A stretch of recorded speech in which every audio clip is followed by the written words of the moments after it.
Jones, a former star at St. Augustine High School before he had an outstanding career in Nebraska.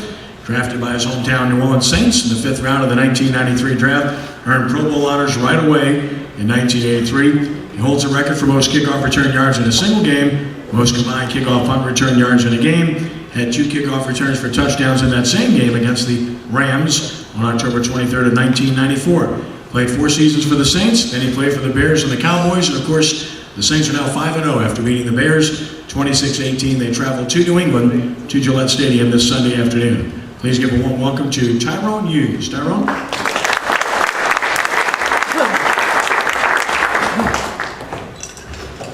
Thanks a lot, Ken. I always like to hear those stats.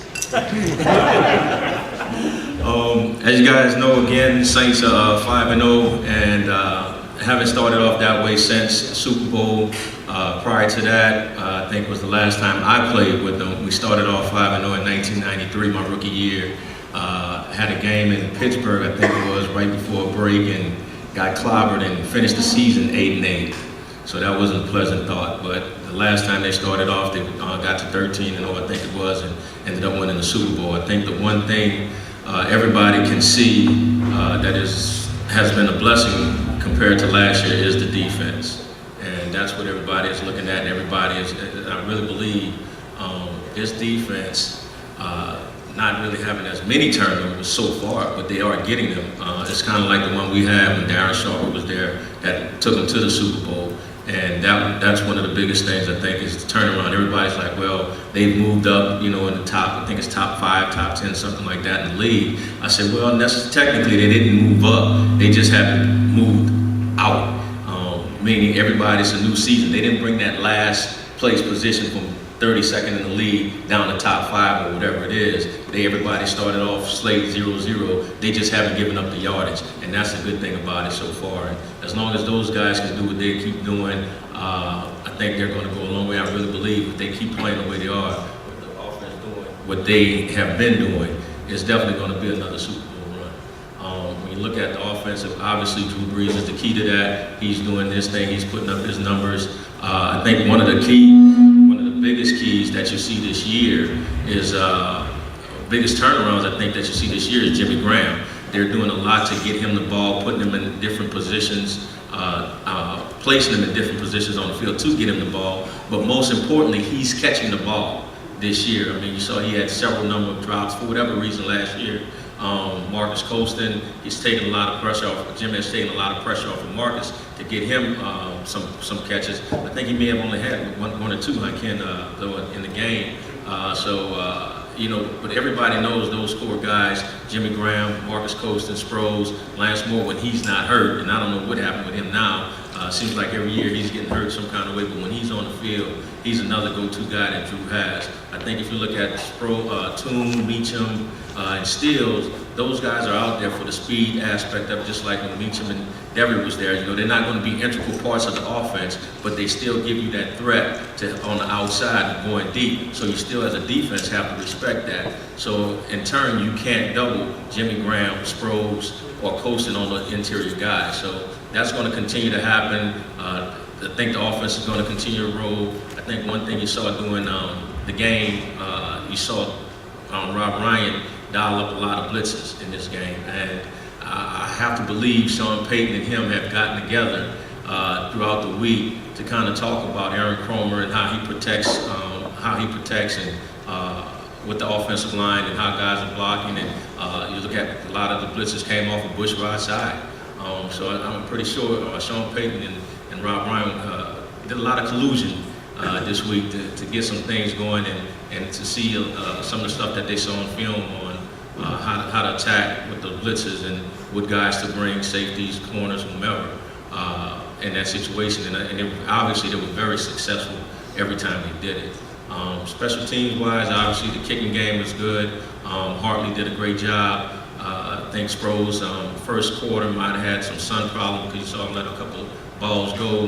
Didn't think he could see him, but other than that, I think they did an excellent job overall as a team. And hopefully, coming up against the Patriots, going up against Tom Brady, depending on the weather out there in Foxborough, how it's going to be. But they're coming off a loss, so I think it's going to be a tough game again for the Saints. But if if the defense keeps doing what they're doing, it's very hard to stop that offense. Any questions? Yes. Give us your impression or impersonation of Coach Ryan, what he would have told Kenny Vaccaro after the game for getting beat on that long pass. Without the exposition video. Rob Ryan's very explicit in the way he talks, but I don't think, I mean, it was a mistake, a young rookie mistake, but again, you guys are winning. He's been doing a great job, and as a coach, you have to still understand he is a rookie, and he's a rookie that has to play in the NFL right now. Although you are first-round draft pick, you still have to be developed on the NFL level. So I think he understands that. The guys around him understand that. But he's an aggressive player, so you can't take that away from him. He's going to make mistakes. It's still a learning curve. You know, with the salary cap now, you don't have those 5, 6, 7, 8-year players anymore that are capable backups, which coaches would like to have, while your rookies used to get put on developmental squad and came along after 2 or 3 years. Nowadays, these guys have to play right now, whether you're an NFL rookie quarterback or a rookie safety or whatever. You have to play right now, so it's still a learn. You have to learn in the heat of battle, and I think coaches understand that. What are your thoughts on why Stills is playing in front of Nick Toon? I don't know. That's the coaching call. I hadn't watched them enough to see to say one is better than the other. You brought Meacham in, you got Colston on the other side, but again, you still have 2 quality guys that can play this game and have some speed to open up to be a threat downfield. So, and as well as, you know, in Sean Payton's offense, everybody is interchangeable.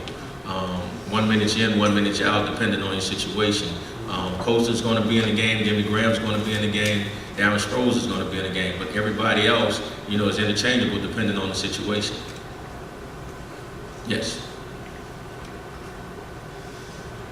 Coach Hughes, any chance you might return to the high school coaching ranks, as you had a very successful career down at Phoenix and then you moved on to Jesuit? I would like to, depending on if there's anything opening up, I'd love to, but eventually my greatest, I guess my aspiration would be to be on the college level.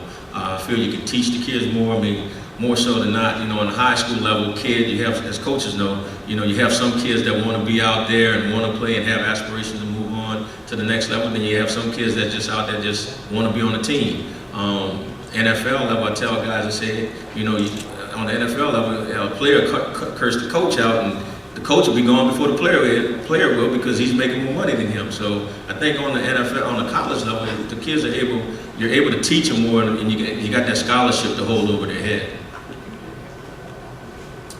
Anyone else? Thanks a lot, guys.